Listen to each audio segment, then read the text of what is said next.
그날 밤 노을마을 전체가 흔들리고 있었습니다. 언덕 위에 가로등 하나가 바람에 깜빡이더니 완전히 꺼져버렸습니다. 그 순간 마을 전체가 어둠에 잠기는 듯 했습니다. 빗소리만이 세차게 지붕을 두드렸고 그 소리 사이로 누군가의 다급한 외침이 들려왔습니다.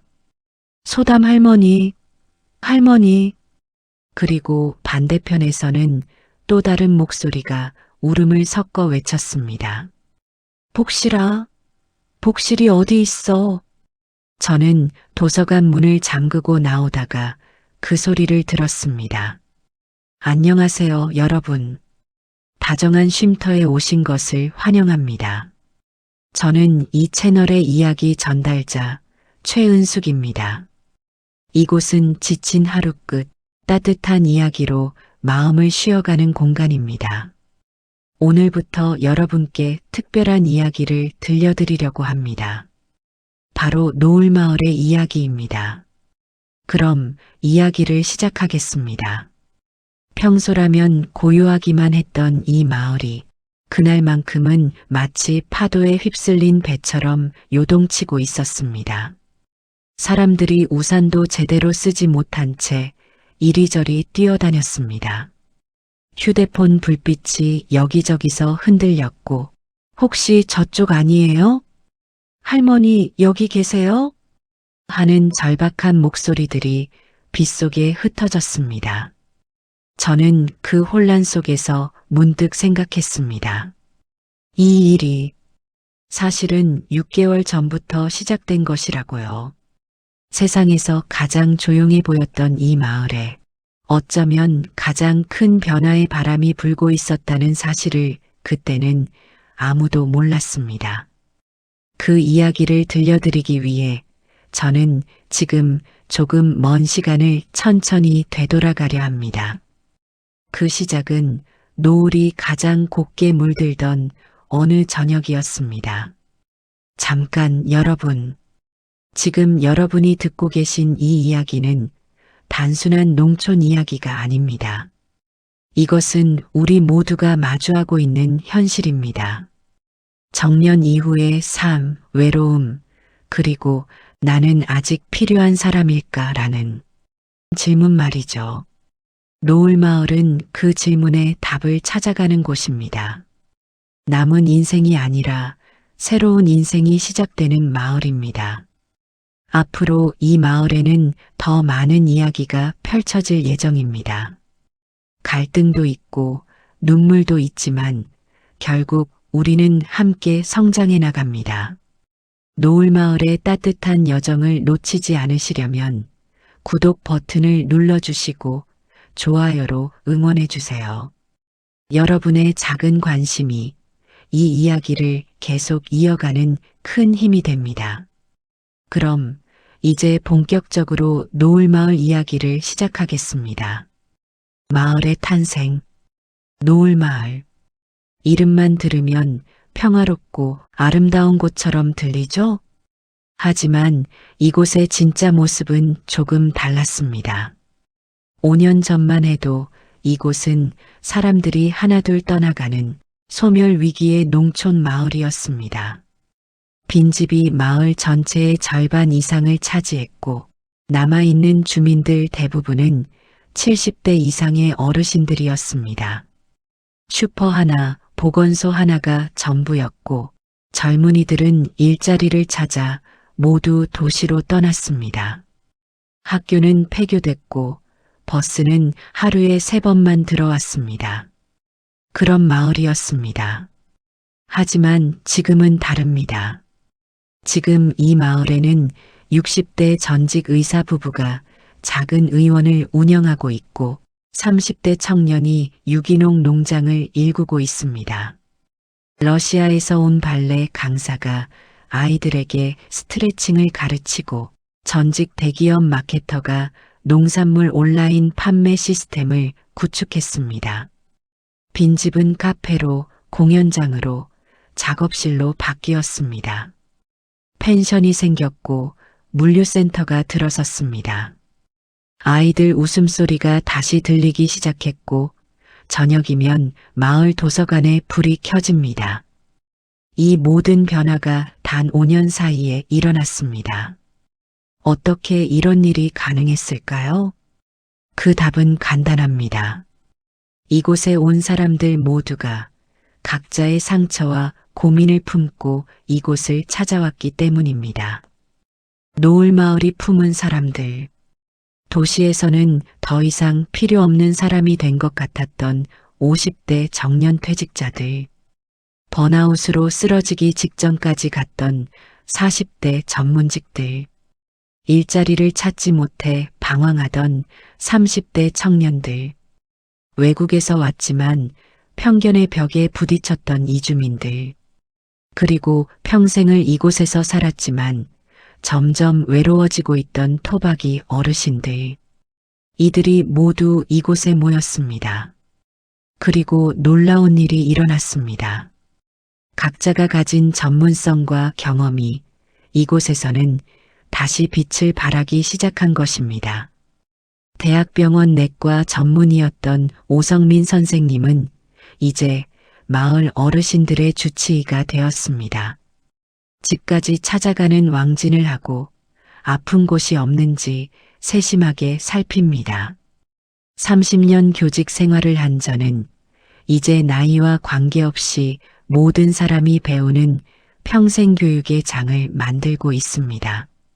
전직 경찰관 한석배 씨는 마을 순찰대를 꾸려 안전을 지키고 IT 전문가 강민재 씨는 스마트팜 기술로 농사의 새 지평을 열었습니다. 그리고 전직 마케터 황대식 씨는 이 모든 것을 하나로 엮는 이야기꾼이 되었습니다. 우리가 마주한 현실. 하지만 이 마을이 처음부터 이렇게 조화롭지는 않았습니다. 사실 노을마을은 한국 사회가 안고 있는 모든 문제들이 작은 규모로 응축된 곳이었습니다. 경제 양극화, 펜션을 운영하는 이준호, 강수진 부부는 서울에서 대기업을 다니다 퇴직금으로 여유롭게 사업을 시작했습니다. 반면 청년 농부 최지훈 씨는 대출을 받아 간신히 농지를 마련했고 매달 이자에 쪼들리고 있습니다. 커피숍을 운영하는 윤하늘 씨는 빈집을 개조하는데 모든 저축을 쏟아부었지만 손님이 적은 날이면 임대료 걱정에 잠을 못 이룹니다. 의사 선생님은 진료비를 받지 않고 어르신들을 돌보지만 그럴수록 경영은 빠듯해집니다. 선한 마음과 현실적인 경제 문제 사이에서 매일 갈등합니다. 세대 양극화. 69세 농부 박철수 씨는 30년 동안 전통 방식으로 농사를 지어왔습니다. 하지만 49세 IT 전문가 강민재 씨가 스마트팜을 제안하자 크게 반발했습니다. 농사는 땀으로 짓는 거지 기계로 짓는 게 아니야. 청년 농부 최지훈 씨가 유기농 기술을 배우고 싶다고 했을 때도 박철수 씨는 코웃음을 쳤습니다. 도시 것들이 뭘 안다고. 반대로 젊은 세대는 토박이들의 방식을 이해하지 못했습니다. 왜 변화를 거부하는지, 왜 새로운 사람들을 경계하는지 알 수 없었습니다. 출신의 벽. 토박이와 귀촌인 사이에는 보이지 않는 선이 그어져 있었습니다. 슈퍼를 운영하는 72세 김춘자 할머니는 귀촌인들이 오면 눈빛부터 달라졌습니다. 우리가 평생 지켜온 마을을 돈으로 사가네. 부의장 김순덕 씨는 더 직설적이었습니다. 외지인들이 와서 집값만 올려놓고 나중에 돈 안 되면 다시 떠날 거 아니야? 귀촌인들도 상처를 받았습니다. 아무리 노력해도 우리가 될 수 없다는 느낌. 마을 회의에서 의견을 내도 무시당하는 경험. 그 벽은 생각보다 높고 단단했습니다. 국가 간 양극화, 말레이시아에서 온 31세 청년 농부아딘 씨는 한국 농업 기술을 배우고 싶어 이곳에 왔습니다. 하지만 처음 몇 달은 지옥 같았다고 했습니다. 마을 사람들은 그를 외국인 노동자로만 봤습니다. 이름 대신 저기 동남아에서 온 애라고 불렀고 식당에서는 자리를 피해 앉는 사람도 있었습니다. 러시아 출신 발레 강사 나타샤 씨도 마찬가지였습니다. 55세, 한국 생활 20년 차지만 여전히 러시아 사람으로만 분류되었습니다. 도시와 농촌의 격차, 의료시설은 부족했고 교육 기회는 제한적이었습니다. 젊은 부부들이 가장 고민하는 건 아이들 교육이었습니다. 여기서 키우면 아이 미래가 불안해요. 일자리도 문제였습니다. 재택근무가 가능한 IT 프리랜서가 아니라면 농사 외에는 할 일이 거의 없었습니다. 물류는 더 큰 문제였습니다. 택배가 늦게 오고 신선식품 배송은 거의 불가능했습니다. 농산물을 팔고 싶어도 유통 시스템이 없었습니다. 하지만 이 모든 문제에도 불구하고 노을마을에는 하나의 희망이 있었습니다. 이곳에 온 사람들 모두가 다시 누군가에게 필요한 사람이 되고 싶어 했다는 것. 그 절실함이 결국 이 마을을 움직이는 가장 큰 동력이 되었습니다. 그리고 그 움직임의 시작은 6개월 전 어느 저녁에 일어났습니다.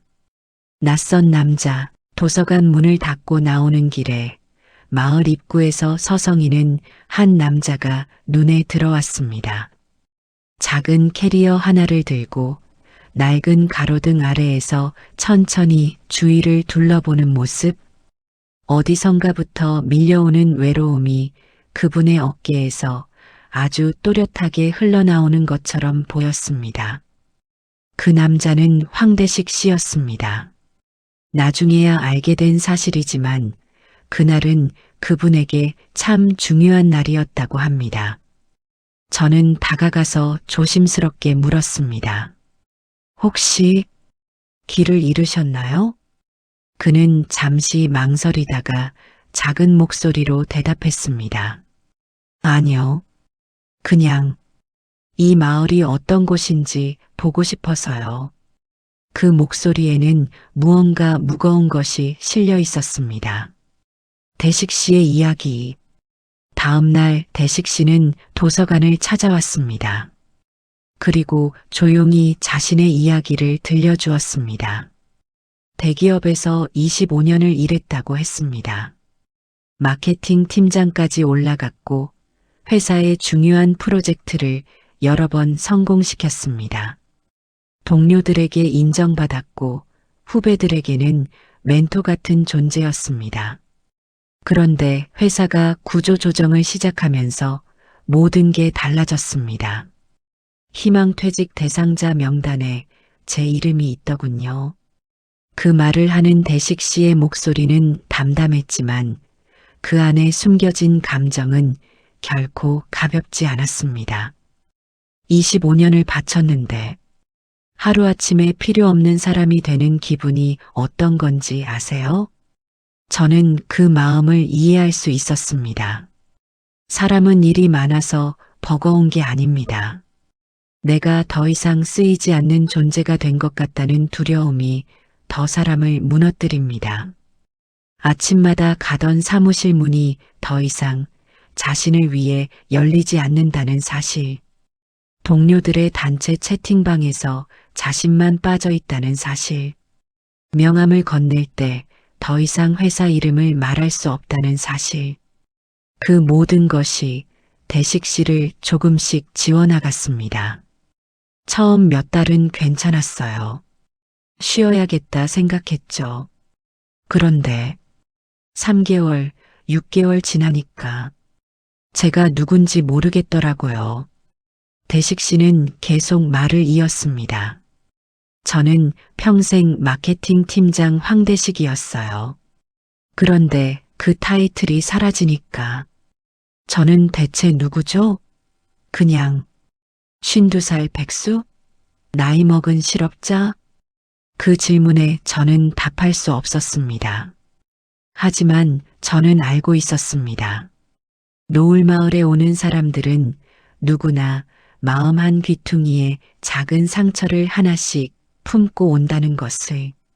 누군가는 도시에서 지쳐서, 누군가는 관계에서 무너져서, 누군가는 일자리가 사라져서, 그리고 또 누군가는 그저 삶이 너무 쓸쓸해서 이곳으로 오곤 합니다. 노을마을은 그렇게 조용한 상처들이 모여 사는 곳입니다. 첫 만남들. 대식 씨가 마을에 정착하기 시작하면서 여러 사람들을 만나게 되었습니다. 이장 박천호 씨는 따뜻하게 맞아주었습니다. 어서 오십시오. 여기는 새로 시작하는 사람들이 많으니 편하게 지내시면 됩니다. 하지만 부의장 김순덕 씨의 반응은 달랐습니다. 또 서울 사람이구만. 여기 와서 뭐 하려고? 슈퍼 주인 김춘자 할머니는 더 냉랭했습니다. 돈 좀 있다고 시골 와서 놀겠다는 거지. 나중에 심심하면 또 가버릴 거 아니야? 대식 씨는 상처받았지만 참았습니다. 그들의 경계심이 어디서 오는지 이해할 수 있었기 때문입니다. 반면 청년 농부 최지훈 씨는 반가워했습니다. 형님, 마케팅 하셨다고요? 저 농산물 온라인으로 팔고 싶은데 도와주실 수 있으세요? 커피숍 사장 윤하늘 씨도 마찬가지였습니다. 선배님, SNS 마케팅 좀 가르쳐 주세요. 저 완전 문외한이에요. 대식 씨는 조금씩 깨달았습니다. 아, 여기서는 내가 아직 필요한 사람이 될 수 있겠구나. 하지만 그 깨달음이 확신으로 바뀌기까지는 하나의 큰 사건이 필요했습니다. 사건의 시작. 그날은 평범한 화요일 오전이었습니다. 저는 도서관에서 새로 들어온 책을 정리하고 있었습니다. 창밖으로는 가을 햇살이 따사롭게 내리쬐고 마을은 언제나처럼 고요했습니다. 그런데 갑자기 누군가가 도서관 문을 거칠게 열고 뛰어들어왔습니다. 선생님, 소담 할머니가 안 보여요. 마을 복지센터의 한지영 사회복지사였습니다. 얼굴이 창백했고 목소리는 떨리고 있었습니다. 아침에 댁에 들렀는데 집이 비어 있었어요. 어제 저녁부터 안 들어오신 것 같아요. 제 가슴이 철렁 내려앉았습니다. 소담 할머니, 이 마을에서 가장 오래 사신 분, 82세. 몇 년 전부터 기억이 조금씩 흐릿해지기 시작했고, 최근에는 어린 시절 집을 찾아 헤매는 날들이 잦아졌습니다. 지난달에도 한 번 길을 잃으셨다가 다행히 이웃이 발견해서 무사했습니다. 하지만 이번에는 마을의 움직임, 소식은 삽시간에 퍼졌습니다. 부의장 김순덕 씨가 가장 먼저 달려왔습니다. 지난주에도 할머니가 낯선 길로 가셨다니까요. 어쩌면 좋아요. 손발이 떨려요. 농부 박철수 씨도 호미를 던져놓고 뛰어왔습니다. 할머니가 산 쪽으로 가셨을 리는 없는데 혹시 옛날 집 쪽은 아닐까? 펜션 사장 이준호 씨는 차를 끌고 나왔습니다. 제가 마을 주변 도로 쭉 돌아볼게요. 의사 오성민 선생님은 의료 가방을 챙겨 나왔습니다. 찾으시면 바로 연락 주세요. 할머니 혈압약을 못 드셨을 거예요. 마을 전체가 움직이기 시작했습니다. 하지만 문제가 있었습니다. 마을이 넓고 산과 들이 많았습니다. 어디서부터 찾아야 할지 막막했습니다. 게다가 오후부터 비가 온다는 일기예보가 있었습니다. 시간이 없었습니다. 황대식의 제안. 그때 대식 씨가 조용히 말했습니다. 혹시 할머니가 자주 보시는 사진이나 물건 같은 거 있나요? 지영 씨가 고개를 끄덕였습니다. 네, 할머니가 예전 집 사진을 항상 들여다보세요. 50년 전에 살던 집이라고. 대식 씨의 눈빛이 날카로워졌습니다. 그 집이 어디 있죠? 지금은 빈집이에요. 마을 북쪽 끝, 붉은 지붕집. 대식 씨는 즉시 휴대폰을 꺼냈습니다. 할머니가 최근에 어디를 자주 가셨는지 확인해 봐야 해요. 복지센터에 방문 기록 있죠? 지영 씨가 기록을 꺼내자 대식 씨는 빠르게 패턴을 분석했습니다. 할머니가 일주일에 두세 번씩 마을 북쪽으로 산책을 가셨네요. 매번 같은 방향이에요. 그는 마을 지도를 펼쳤습니다. 이 경로로 계속 가시면 결국 옛날 집 방향이 나와요. 할머니는 아마 무의식적으로 그 집을 찾아가고 계신 것 같아요. 박철수 씨가 말했습니다. 그래도 그 근처가 넓은데 정확히 어디일지 어떻게 알아? 대식 씨는 답했습니다. 할머니가 기억 속에서 찾는 건 집이에요. 그럼 집의 특징을 따라가면 됩니다. 사진에 붉은 지붕이 나왔다고 하셨죠? 그리고 마당에 큰 감나무가 있다고. IT 전문가 강민재 씨가 끼어들었습니다. 제가 드론을 가지고 있어요. 상공에서 붉은 지붕 찾으면 훨씬 빨라요. 두 사람의 협업이 시작되었습니다. 대식 씨는 할머니의 심리와 이동 패턴을 분석하고 민재 씨는 기술로 범위를 좁혀나갔습니다. 도시에서 온 전문가들의 지식과 이곳에서 평생을 산 토박이들의 경험이 처음으로 하나로 합쳐지는 순간이었습니다. 수색 시작. 마을 사람들이 팀을 나눠 움직였습니다. 이장 박천호 씨가 전체 지휘를 맡았고 대식 씨와 민재 씨가 경로를 지정했습니다. 박철수 씨와 김춘자 할머니는 지형을 설명하며 위험한 곳을 표시했습니다. 젊은 사람들은 빠르게 움직였고 어르신들은 할머니가 쉬어갈 만한 곳을 떠올리며 안내했습니다. 외국인 청년 아딘도 함께 뛰었습니다. 러시아 출신 나타샤 씨도 물과 담요를 챙겨 나왔습니다. 그 순간만큼은 토박이와 귀촌인, 나이와 국적의 구분이 사라졌습니다. 모두가 한 가지 목표만을 향해 움직였습니다. 소담 할머니를 찾자. 발견. 드론이 붉은 지붕 빈집을 찾아냈습니다. 대식 씨가 지도를 보며 외쳤습니다. 저기에요. 저 언덕 너머. 사람들이 달려갔습니다. 그리고 낡은 빨간 지붕 아래 마당 한 구석에 조용히 앉아 계신 할머니를 발견했습니다. 할머니는 어린아이처럼 작아 보였습니다. 감나무 아래에서 마치 누군가를 기다리듯 고요히 앉아 계셨습니다. 김순덕 씨가 제일 먼저 달려가 할머니를 끌어안았습니다. 할머니, 할머니. 순덕 씨의 목소리는 울음으로 떨렸습니다. 할머니는 천천히 고개를 들었습니다. 어머, 순덕이가 왜 여기 왔어? 나 집에 왔는데.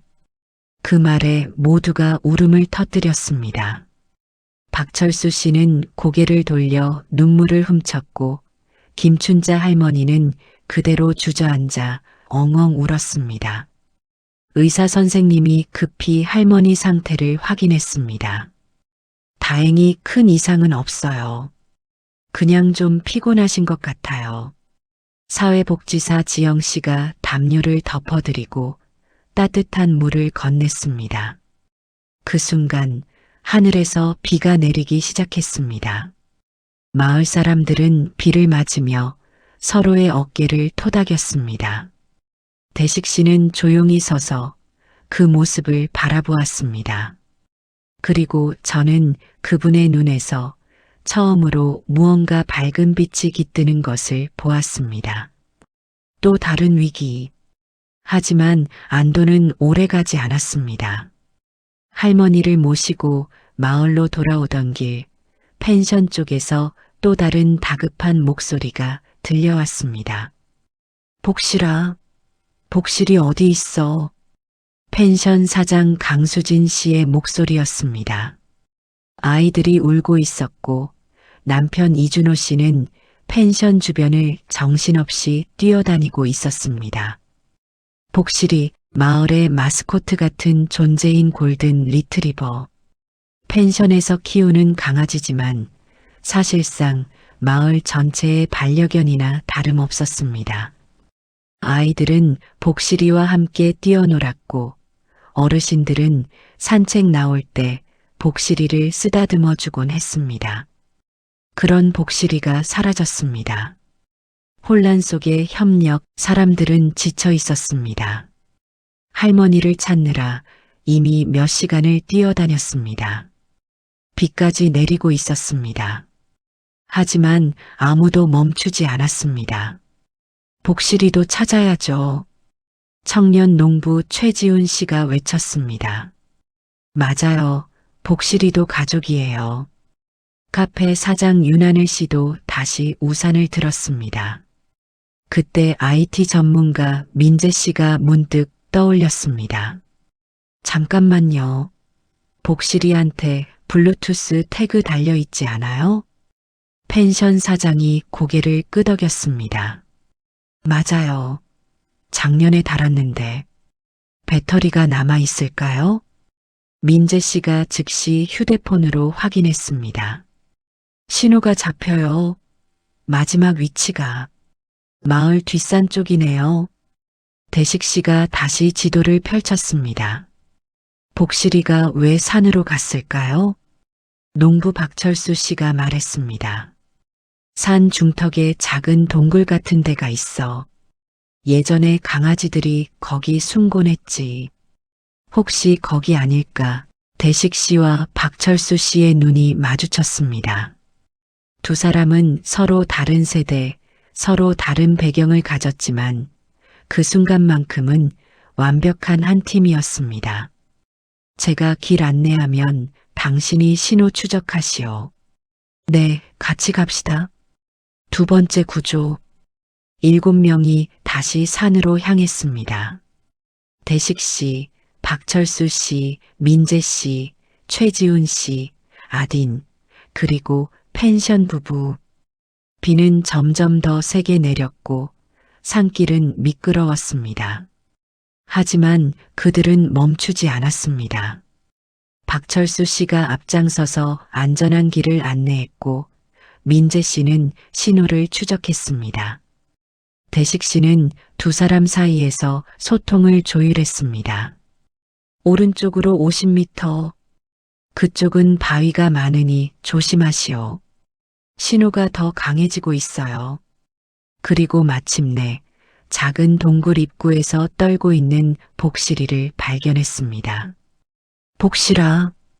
아이들이 울음을 터뜨리며 복실이를 끌어안았습니다. 복실이는 비에 젖어 있었지만 다행히 다친 곳은 없었습니다. 펜션 사장 부부는 그대로 주저앉아 안도의 한숨을 내쉬었습니다. 고마워요. 정말 고마워요. 그 말에 박철수 씨는 어색하게 손을 내밀었습니다. 뭐, 당연한 거 아니겠소.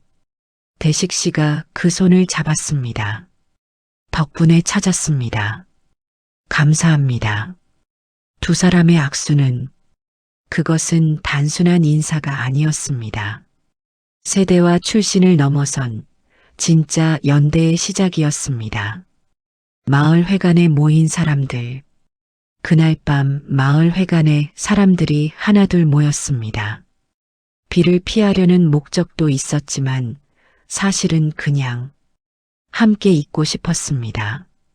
소담 할머니는 따뜻한 담요에 쌓여 잠들어 계셨고 복실이는 아이들 무릎에 누워 숨을 고르고 있었습니다. 이장 박천호 씨가 따뜻한 차를 내왔습니다. 오늘 모두 수고 많으셨습니다. 사람들은 아무 말 없이 차를 마셨습니다. 그리고 누군가가 조용히 말했습니다. 오늘 정말 무서웠어요. 카페 사장 윤하늘 씨였습니다. 할머니 못 찾으면 어쩌나. 복실이 못 찾으면 어쩌나. 계속 그 생각만 들었어요. 청년 농부 최지훈 씨도 고개를 끄덕였습니다. 저도요. 손이 계속 떨렸어요. 그때 농부 박철수 씨가 말했습니다. 그래도 다들 잘해줬소. 그 말에 김춘자 할머니도 덧붙였습니다. 맞아. 도시 사람들도 생각보다 괜찮더라고. 부의장 김순덕 씨는 조용히 눈물을 닦았습니다. 나 오늘 정말 무서웠어. 할머니 못 찾으면 나 혼자 남는 것 같아서. 그 말에 사회복지사 지영 씨가 순덕 씨의 손을 잡았습니다. 언니 혼자 아니에요. 우리 다 여기 있잖아요. 황대식의 고백. 그때 대식 씨가 조용히 말했습니다. 저 오늘 처음으로 느꼈어요. 모두가 대식 씨를 바라보았습니다.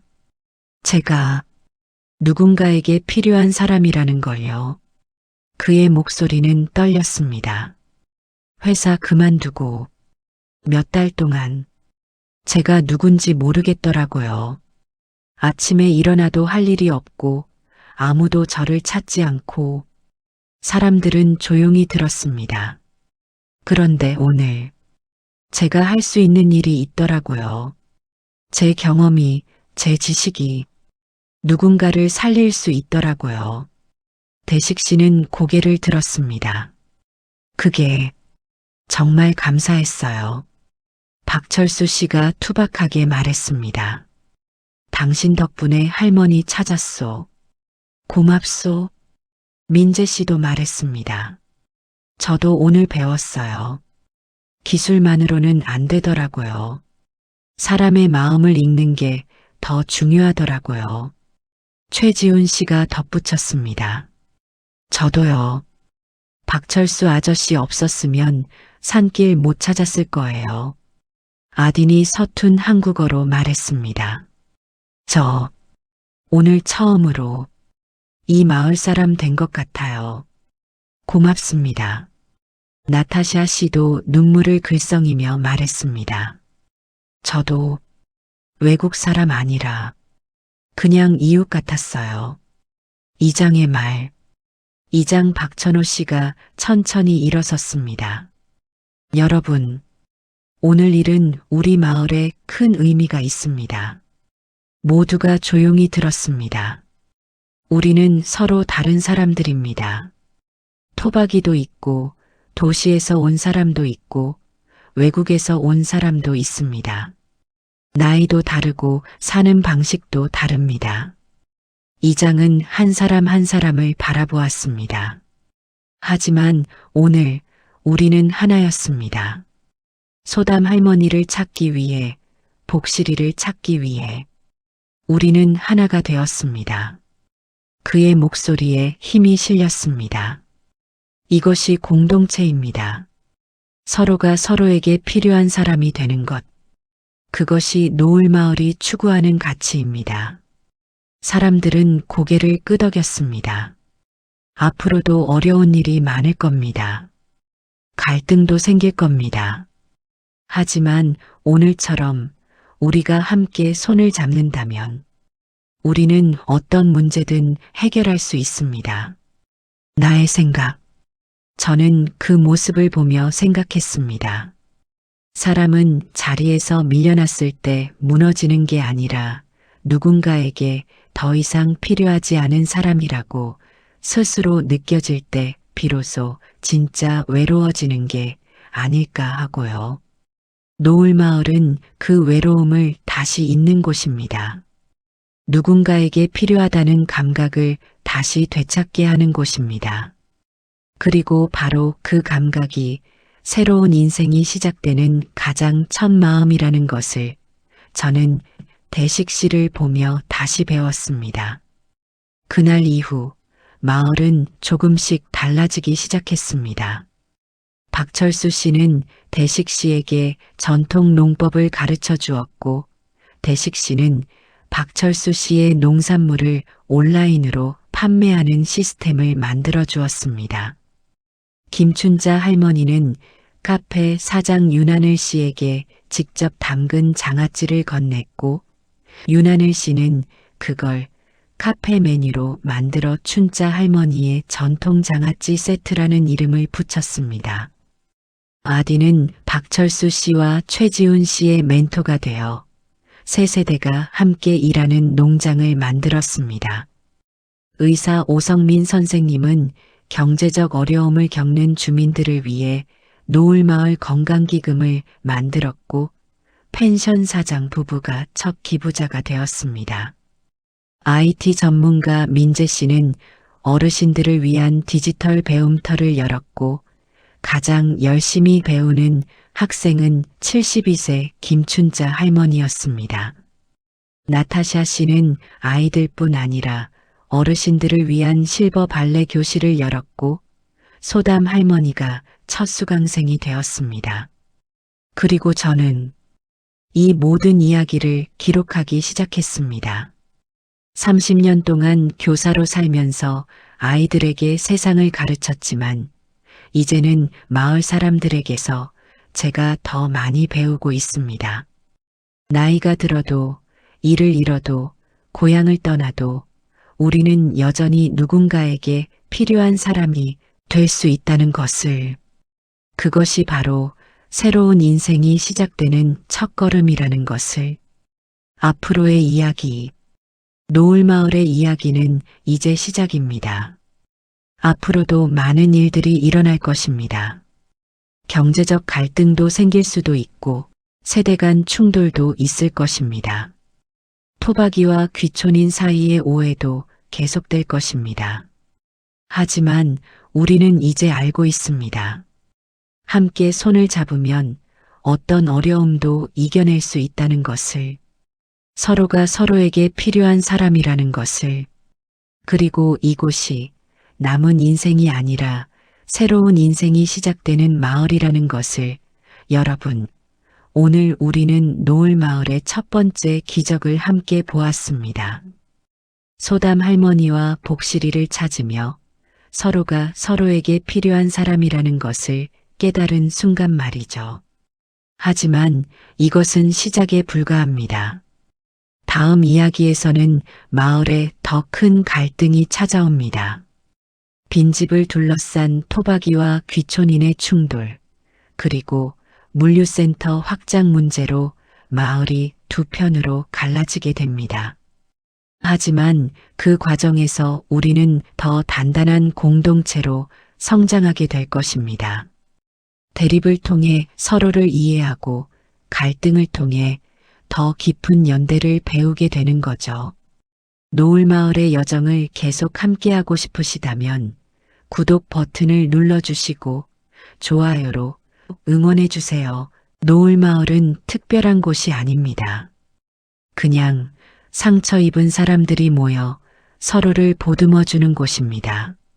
누군가에게는 두 번째 기회가 되는 곳이고, 누군가에게는 마지막 안식처가 되는 곳입니다. 그리고 누군가에게는 진짜 자신을 찾아가는 여정의 시작이 되는 곳입니다.